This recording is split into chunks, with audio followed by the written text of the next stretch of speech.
من الشيطان الرجيم بسم الله الرحمن الرحيم الف لام میم ذلک الکتاب لا ریب فیہ صدق اللہ العظیم۔ حاضرین سامعین موجودین متوسلین متصلین مقلدین شہر نشین میں موجود علماء دین سامنے حاضرین، یہ سب مہربانی ہے حضرت حافظ و قاری نجم الہدیٰ قاسمی المعروف احسان دہلوی صاحب کی، چونکہ یہاں پہ سبھی معزز موجود ہے، بالخصوص حضرت مفتی رفیق صاحب، حضرت مولانا اکرم صدیق قاسمی صاحب،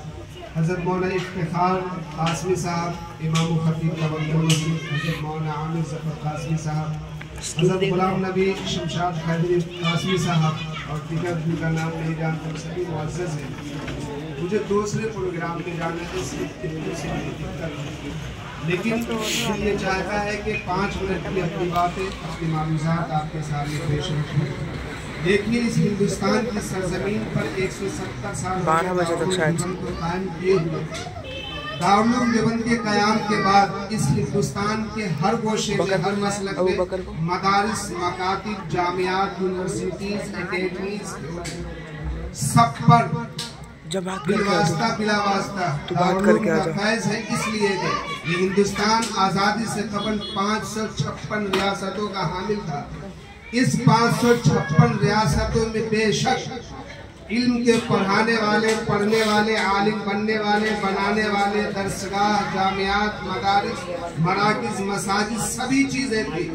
لیکن جس طرح ڈیموکریسی کی تعریف کی جاتی ہے، عوام کا ووٹ عوام کے واسطے، عوام کے لیے، اسی طرح حضرت حجت الاسلام امام قاسم النانوتوی رحمۃ اللہ علیہ نے اس دور میں آواز دی جب اس مدرسے کا تصور نہیں تھا کہ مدرسے میں ایک چھت کے نیچے سارے علوم کیسے پڑھائے جائیں اور اس کے اخراجات کیسے کیا جائے۔ اس سلسلے کا پہلا ادارہ 170 سال قبل مدرسہ دینیہ، آگے چل کر مدرسہ عربیہ، آگے چل کر مدرسہ دیوبند، اور پھر آج اور ہم جسے دیکھ رہے جامعہ اسلامیہ دارالعلوم دیوبند، اسی زرعی کڑی کا نام ہے جسے ہم آج اتنی بڑی یونیورسٹی کی شکل میں دے رہے۔ ان کے تمام اکابر ہیں، خواہ حضرت شیخ الہند ہو، حضرت تھانوی ہو، حضرت گنگوئی ہو، حضرت نانوتوی ہو، حضرت کاندلاوی ہو، حضرت سہارنپوری ہو، جو بھی جس اکابر کو ہم فالو کرتے ہیں،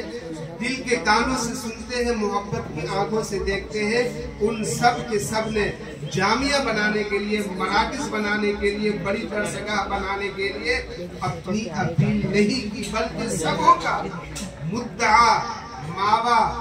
مقمح نظر، مقصد فکر صرف اور صرف ایک تھی کہ امت مسلمہ دنیا کی جس گوشے میں ہے،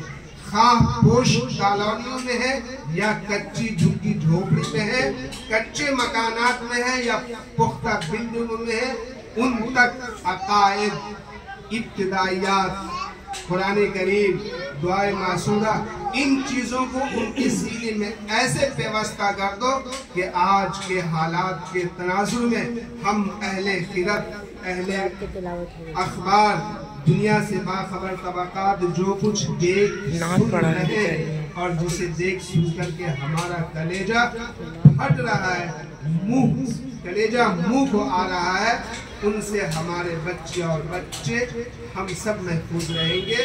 یہ ہمارا عالم ہونا، فاضل ہونا بے شک بہت اچھی چیز ہے، لیکن ہر کچے پکے مکانات تک دین کی ابتدائی تعلیم کا پہنچ جانا اس سے بھی ضروری ہے۔ یہی وہ فکر ہے، یہی وہ مقمح نظر ہے، یہی وہ سوچ تھی جو حضرت مولانا الیاس صاحب کاندلاوی رحمۃ اللہ علیہ کو اس دیش میں بے چین ہو کر کے رکھا، اور حضرت ہمہ وقت صبح و شام تڑپتے تھے کہ کس طرح ایک مومن اسم بامسمہ بن جائے، کس طرح ایک مومنہ اسم بامسمہ بن جائے۔ بہرحال یہ تو ہوا ہم بڑوں کے لیے، بچوں اب آپ کے لیے سبق دیتے ہوئے جا رہا ہوں کہ جس کتاب کی تعلیم کے لیے یہ مرکز، یہ سینٹر، یہ استھان قائم ہوا ہے، یہاں سکھایا جاتا ہے قرآن کریم، جو بچوں نے پڑھ کر کے سنایا۔ حضرت قاری نجم الہدیٰ کی محنت لائق ستائش ہے، لیکن اس قرآن کو ہم کتنے نام سے جانتے ہیں؟ قرآن،